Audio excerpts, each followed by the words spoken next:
we have a strategic plan for my family. I sit them down and say, all right, let's get our strategic plan together as a family. But we've got social, we've got spiritual, we've got physical, we've got all of that in our mission statement, social and the intellectual as well. So when you put all of that in your mission statement, it's easy to drill down as you start establishing goals, objectives, and initiatives and things that you should be doing to accomplish your mission and to really reach that vision.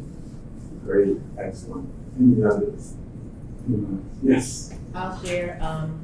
The mission of More to Learn Academy is to serve families worldwide with children in pre-K through kindergarten who have difficulties in learning through faith-based academic programs. Wow. That's good. So you got some really good hows in there. So as we look back at that mission statement, we know that it has to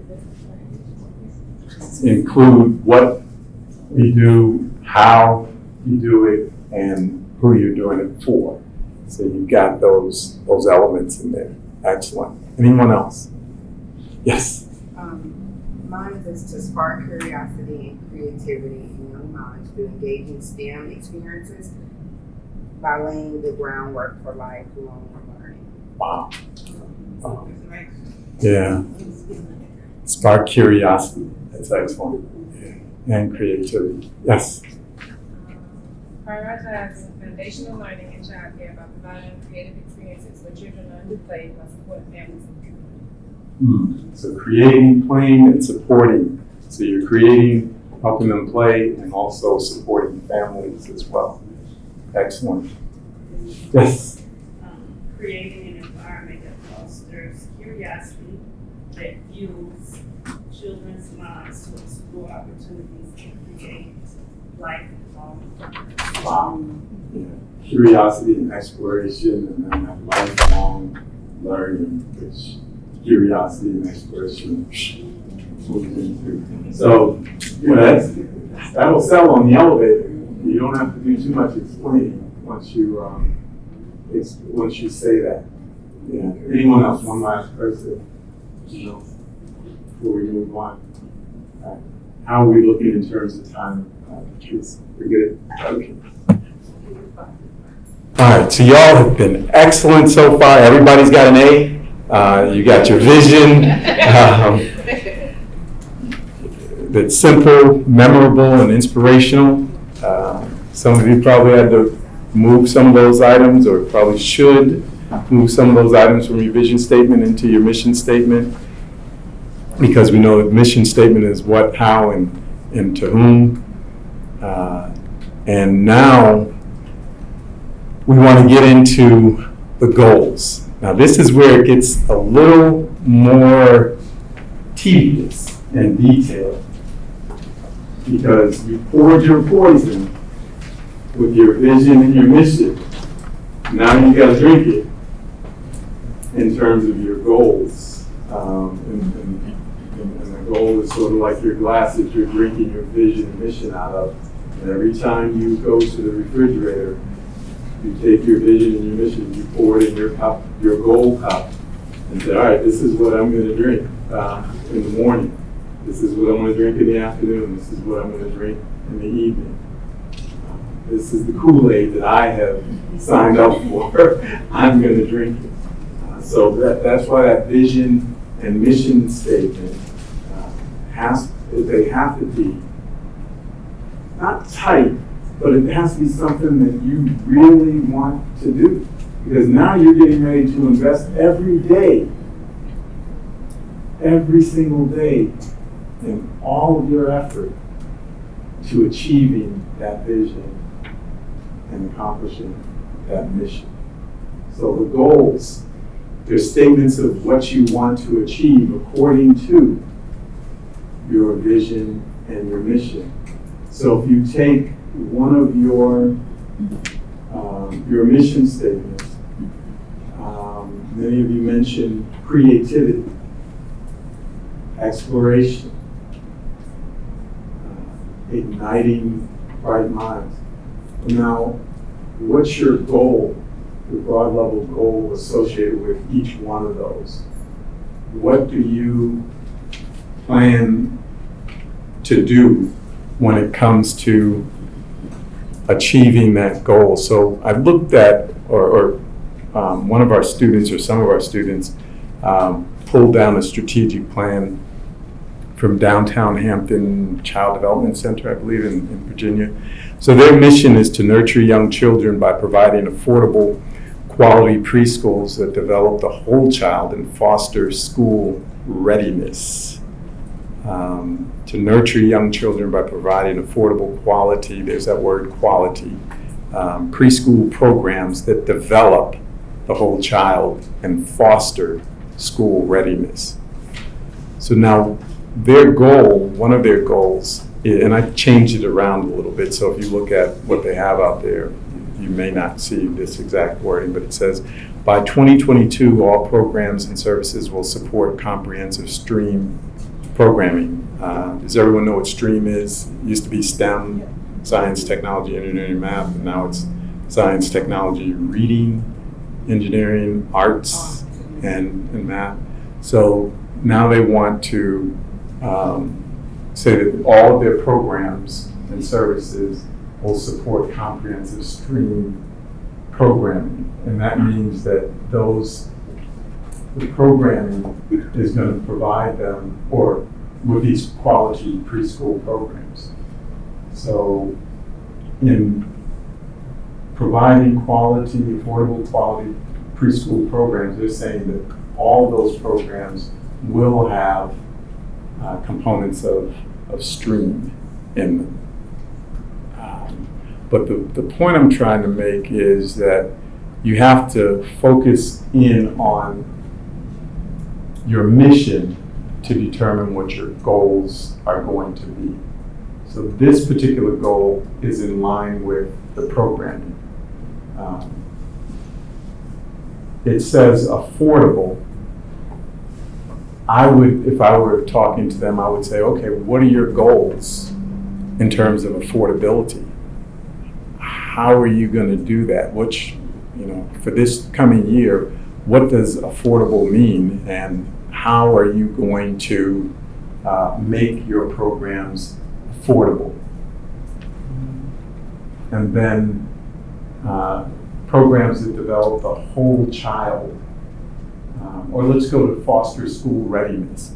So what are goals associated with fostering school readiness? How are you going to do that? What types of broad level goals do you put into place to foster school readiness? The words are great, but now you've got to put a plan together, some goals together that will help you foster school readiness. Now, I wish that Tesla and Walt Disney had given me access to their strategic plan so that I could use their goals that would align with their mission and vision, but they didn't do that. They wouldn't allow me to go into their strategic plans. But you can see, and some of you have, Jessica, I know yours. Can you read your mission statement again, quickly? Sure. I actually. You changed it? Yeah. But I have another one. I'll just do the philosophy beliefs, which I think is a better fit. Tater Tots Funding Center provides individualized attention to each child and teaches children to participate using cooperative play. Our program focuses on educating each child holistically and aims to foster a safe and nurturing environment. Our goal is to work with parents and children to help them actualize their dreams and work toward them, giving them a bright start. Wow. Okay, so there's a lot there. And each one of those segments should have a goal. Nurturing that environment, you goal, or several goals. You have parents involved, you need goals for that. So for each one of those segments within that mission, you're going to have goals. Now, the best thing is that it doesn't have to be done in 1 year. You don't have to list out all the goals and say, all right, this year or over the next 3 years, we're going to do it. or over the next 5 years. But at some point in time, you've got to really put together some goals that will help you actualize that mission. You just can't ignore it. For example, many business schools say, oh, we're going to provide a global environment for our students. Okay.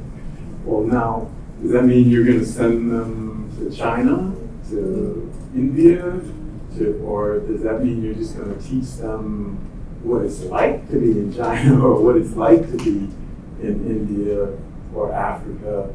But what are your goals associated with globalization and having a global program?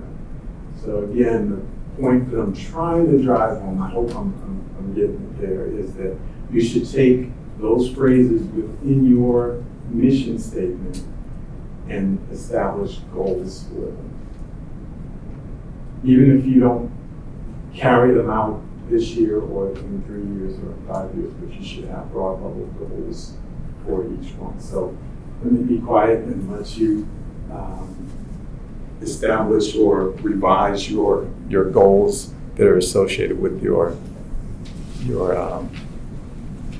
mission statement. Objectives are measurable. They're very measurable. Some people will put down some SMART goals. That's fine if you choose to do that. If you say, by this particular date, we're going to do this, and we want a certain percentage of people that are going to do it. That's fine if you want to measure your goals. But goals are generally broader than the objectives. The objectives are the specific measurable outcomes that you establish to achieve your goals. So let's look back at Hampton, downtown Hampton. So their goal is by 2022, all programs and services will support comprehensive stream programming. Great goal. How are you going to do that? Let's look at Objective 1B, because really Objective 1A, I don't think it fits very well if I were to be a little critical of their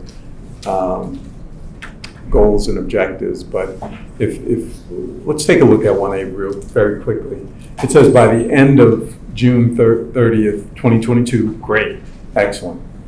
Got a deadline there. You know when you're going to do it. 100%, great, of parents and guardians, excellent, will participate in at least 2 parent partnership events. Excellent objective. I just don't see how it ties to the goal. Now, y'all are in the business. I'm on the fringes, but I just don't see how that objective ties directly to that particular goal. So again, great objective, but it doesn't provide to the goal of stream programming.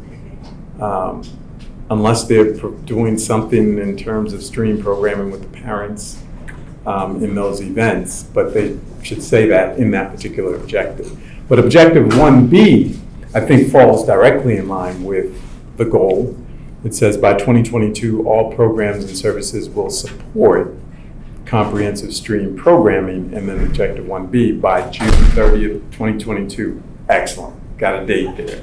Holding yourself accountable. 100% of 3 and 4-year-olds. Excellent.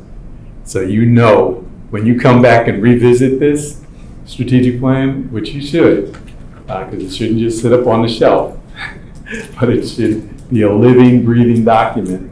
When you come back and visit it, hopefully prior to June 30th, 2022, if we were back then in 2021, but you would look at it and say, let's say it's November of 2021. Say, all right, how are we doing? Are we at 100% of 3 and 4-year-olds? And are they engaging in at least 2 stream activities? So we said that we wanted to support comprehensive stream programming. Well, now we're getting a lot more specific with this objective, and we're saying that 100% of our 3 and 4-year-olds will engage in at least 2 stream activities provided by community partners. So I like the way they tied this objective to that particular goal. somewhat of a broad level goal. They didn't necessarily need to put by 2022, but they did. But the objective is tied directly to it. Let's see, objective 1A.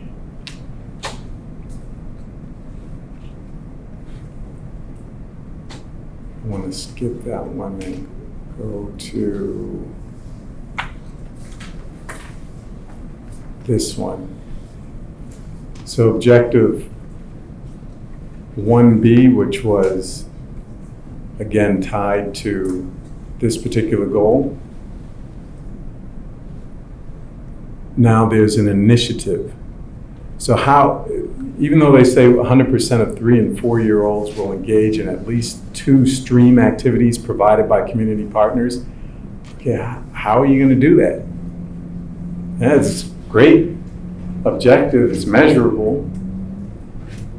You have a timestamp on it, but now, how? Well, they get into some more specifics and they say that,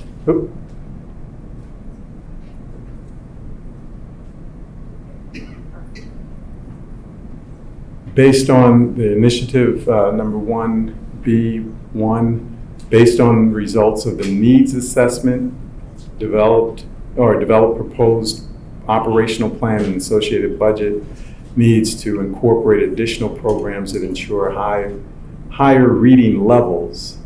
Exiting 4-year-olds with 2 years of attendance will be able to read at PALS testing levels by August 2021. So they're trying to focus in on objective 1B with that particular initiative. So you can see how the initiative even gets more detailed.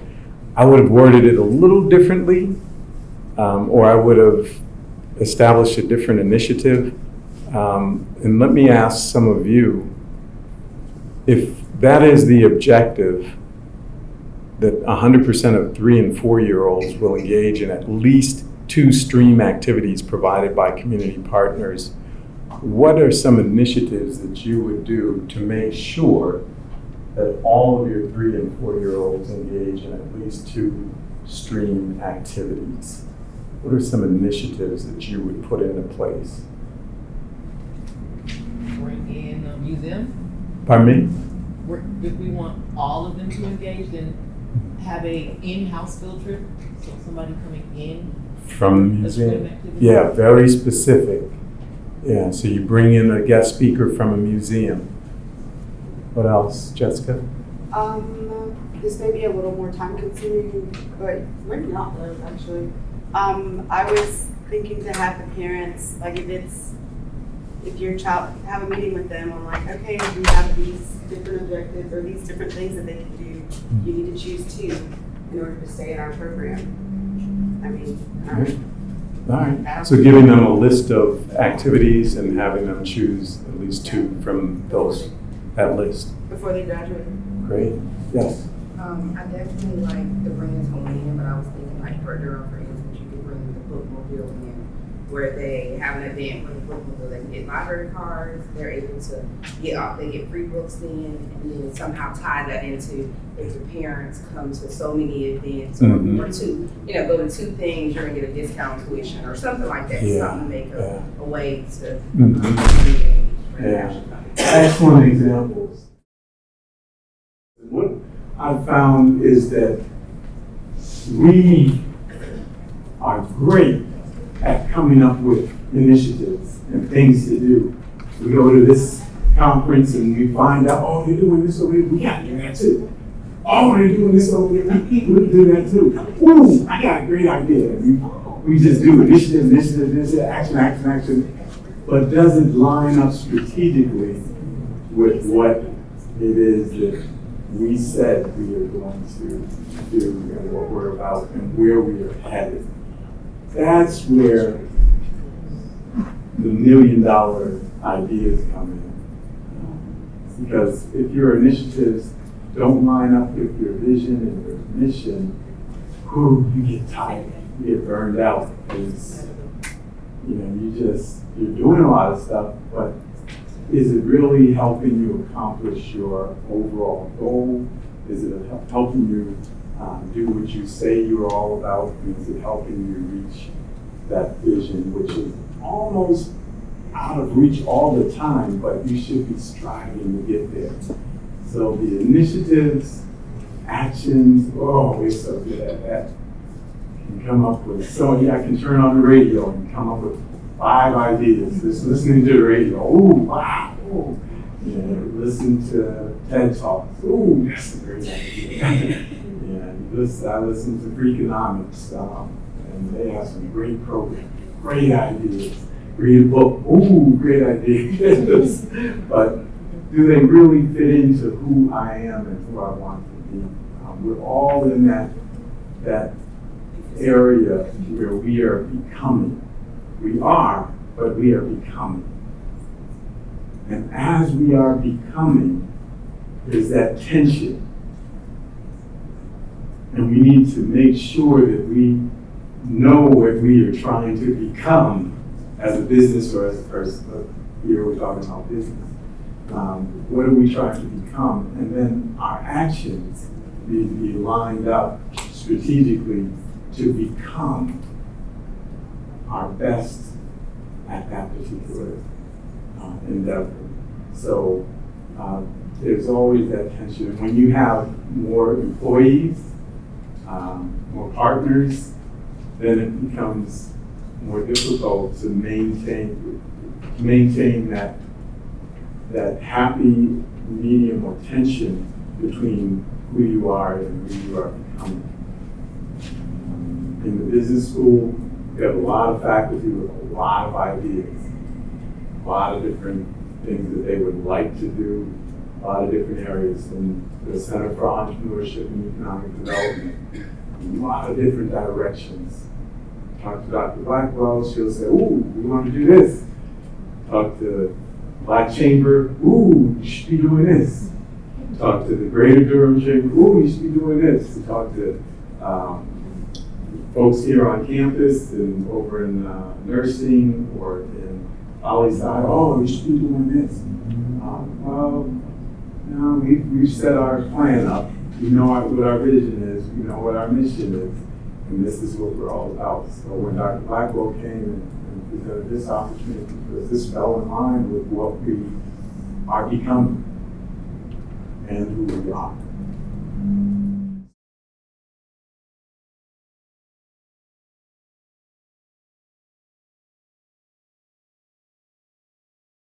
How do you go forward in a strategic way?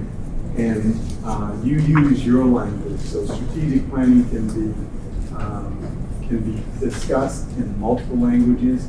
I'm reminded of the 3 individuals who went to the wise woman and they had an argument and they wanted to settle it. And they figured that wise woman would help them settle the argument as to who was right. And the first one presented his argument, and the wise woman said, "You're right. You're absolutely right." And the second one, he presented his argument more forcefully, and the wise woman said, "You know what? You're right." And the third gentleman said, "Wait a minute. They can't both be right." And she said, "You know what? You're right." So that's what strategic planning is like. Everyone can be right. So there's no one way. Oh, thank you.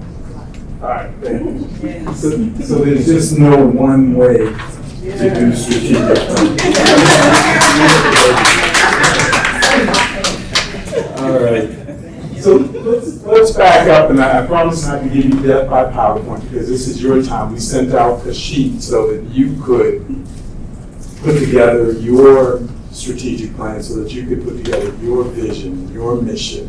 And if you've already done that before, you can refine it, because a strategic plan is just like a resume. You can never, ever complete or finish a resume. You're always revising it and updating it. So let's talk a little bit about what I would call leadership. Leadership is the art of guiding and inspiring individuals or groups towards a common goal, fostering growth and achieving results. And it involves the application of a diverse set of qualities and skills that empower others to create a positive impact. But it's the art of guiding and inspiring. And that's what a strategic plan does. It puts it on paper, puts your goals on paper, your vision on paper, so that others can be inspired and they know what it is that you are trying to achieve so that they're not branching off into other directions. And a strategic plan can really stop, or it can help when arguments come up or conflict. You can just point to the strategic plan and say, hey, this is what we agreed on. This is what you signed up for. This is what this is the direction that we're heading in. And what you're saying or what you're proposing is great, but it's just not strategically aligned with where we are headed.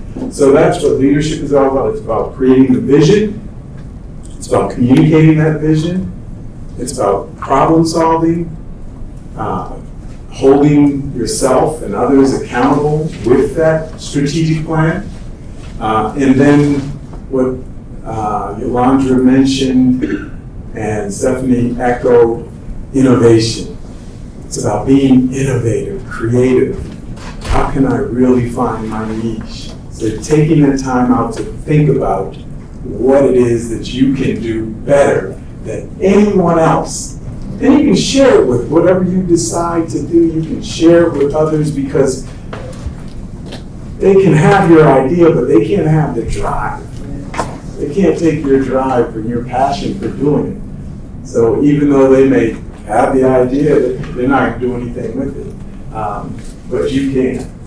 So the vision provides direction and purpose.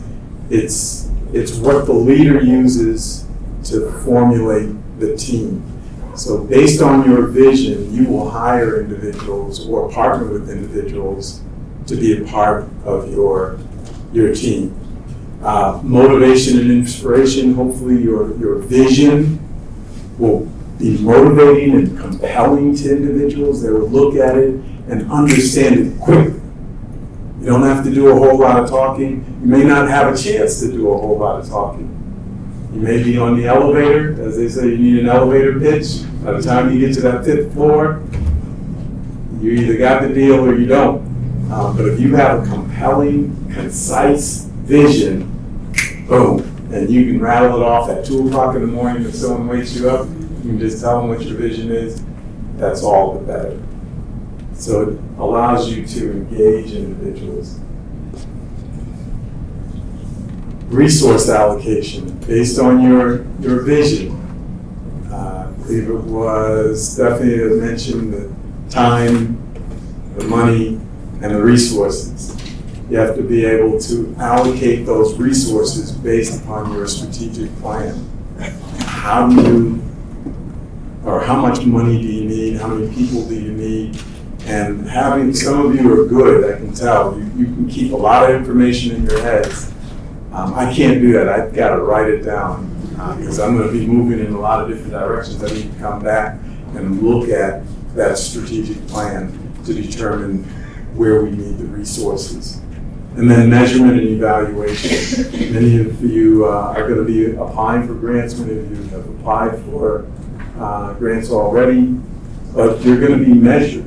You're going to be evaluated. And those folks who give you that money, they're going to say, okay, what did you do? What impact did you make? And how, or should we give you money again based upon the impact that you made? So the vision statement is very simple. And that's the start of it.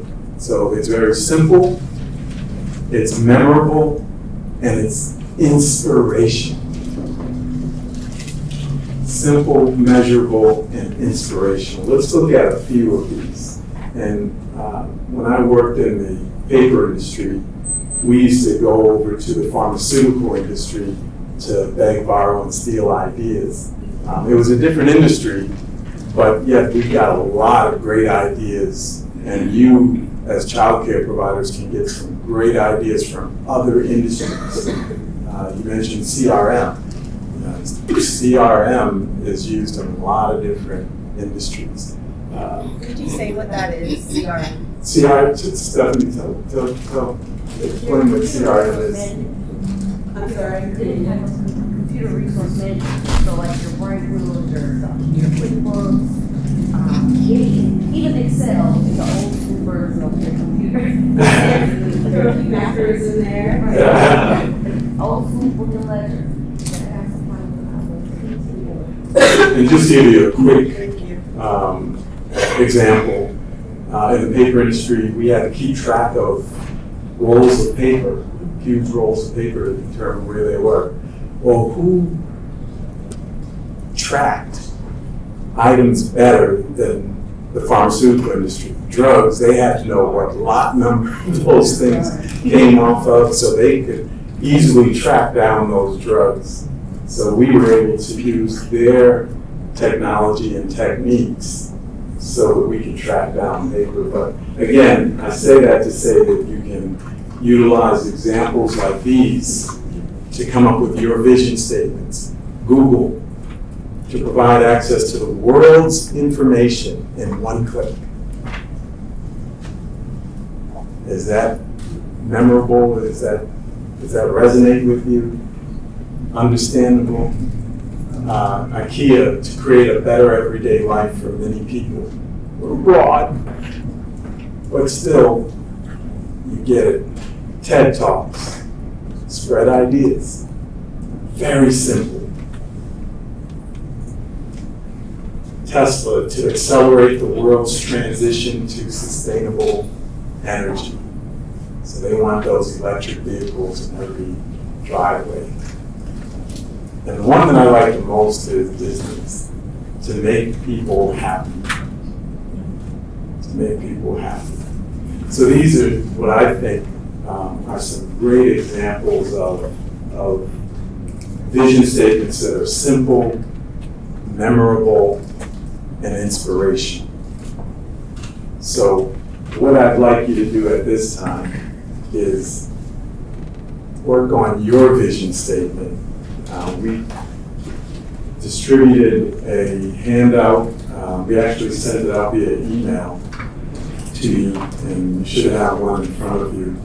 But it talks about, or it has information on it, and one of those slots is your vision statement. So what we'll do is we'll think individually, we'll pair off, and then we'll share. So I'd like you to take a moment, think about your vision statement, write it down, and then share it with your neighbor when you get a chance. And then, pair off with your neighbor, and then we'll share it as a group. Does anyone want to share with the larger group? Does anyone want to share their vision statement? Not all at once. All right, here we go. And your name again is? Jessica. Mine is a little loopier than, well, it's longer than the technology. But it's our vision statement is to provide children with high quality early education in a nurturing and inclusive environment. Right, in a nurturing and inclusive environment. Okay, great. And when we get to the mission statement, I want you to keep that in mind because there will be some overlap between your vision and the mission. Great. Excellent, excellent. Anyone else? Yes. Yeah, I have, I will make children to become self-confident, self-discipline, and self-sufficient. Self-confident, self-disciplined, and self-sufficient. Wow, that's good. Yeah, that's compelling. Yeah, I like the selves. Great, excellent. Anyone else? Yes. Okay, I have 2, I'm not sure which one I want to go with, so feel free to share your feedback. I do online preschool, and so one is happily learning from home, and then the other one is teaching the world to read. Thank you. Okay, happily learning from home, teaching the world to read, happily learning from home, or happily learning from home. Wow. Thank you all. Wow, great. Happily, what was it? Happily learning from home while teaching the world to read. Yes. Thank you. Excellent. Anyone else? I've got mine. Yes. Change the lives of the child in one family at a time. To change the Lives The lives. families, the child here, one family at a time. one family at a time. That's good. Yes. Mine is becoming something out of nothing. Wow. Becoming something out of nothing. I mean, It's an something. acronym actually, becoming soon. It's like we often talk about coming soon. The Lord gave us becoming soon. So the soon is an acronym for something out of nothing. That's great. That's great. Great vision. Let's say that. Yeah. All right. Yes. I have shaping young minds today for a brighter tomorrow. Yeah. For a brighter tomorrow. That is. It's stemming off of developing creative minds. That's my name of business. Yeah. That is excellent. You guys are visionary. Wow. Yes. So my business is called the Blue Playhouse. So I put to provide lifelong learning experiences through play. Yeah. Lifelong learning experiences. I like that. Yeah, that is excellent. It is about lifelong learning. I worked at one institution and their vision was to prepare for life. Any others? Any others? Okay. Go ahead. HNC creates an environment that is safe and nurturing where children can learn, explore, have fun, and succeed. Excellent, excellent. So again, your name again? Linda. And Jessica. So keep yours in mind as we move into the mission statement, okay? Do you say that because they're long? I say that because they have some meat in there. A lot of good meat. They could be used in your mission statement. Could be, if you choose to. But there's nothing wrong with it. It's just that as we look at the mission statement, it's what you do, how you do it, and whom you do it for. So, what you do, how you do it, and whom you're doing it for. So some of yours in the stuff, Jessica, some of what you have is about how, the how. Which again is fine. So if you take some of that which you have in your vision and shift it over to the mission, the how part, then it might be a little better. I'm not saying it's going to be right. It's just going to be a little clean. How about learning through play? Great. That's my mom's one, I forgot about it. Yep. So here are some examples of, here's another description, set of descriptions for the mission statement. It's very clear, provides a clear purpose, simple and concise language. It's also compelling, just like the vision, and it captures the scope of service. So now you're getting a little deeper into what you do and how you do it. So whereas the vision is broader the mission hones in on how you're going to do it and what service you're going to provide and to whom you're going to provide that service. So let's look at some of those examples. Let's go back to Google. Remember Google's vision? To provide access to the world's information in one click. Now their mission is to organize, this is how they're going to do it, to organize the world's information and make it universally accessible and useful. And the key word in there is organize. Organize that information so that you can get to it in one click. So that's how they're going to accomplish their vision. And remember, Ted spread ideas, very simple vision, compelling. Now look at their mission. To discover and spread ideas. What kind of ideas? Ideas that spark imagination, embrace possibility, and catalyze impact. So those are the specific ideas that they're looking at. That's the service that they want to provide. And then IKEA. Remember IKEA's? To create a better everyday life for many people. Well, how are they going to do that? To offer a wide range of well-designed, functional home furnishing products. So that's the service that they're providing at prices so low that as many people as possible will be able to afford them. So that's the how. And then my favorite, Disney. To make people happy. And how are they going to do that? The mission of Walt Disney is to entertain, inform, and inspire people around the globe. How?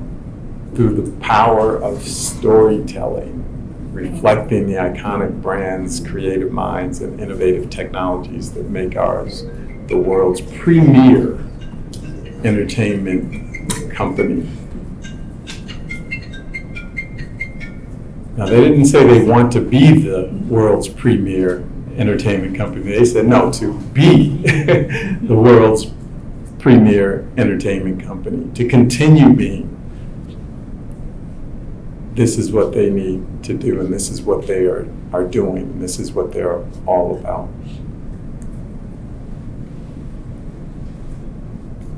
And Tesla, theirs was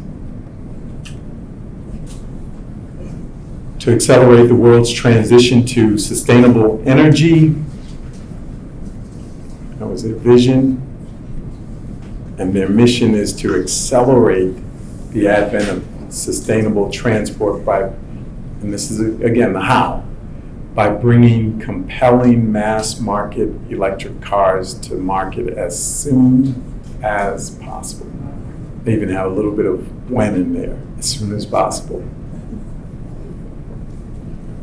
But again, you can see that these mission statements describe what they do, how they do it, and who the customer is.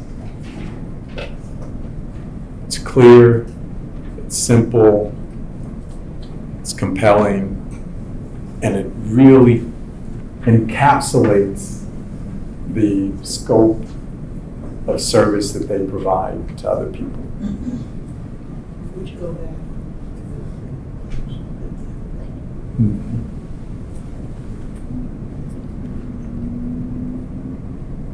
So what do you do, how do you do it, and whom do you do it for?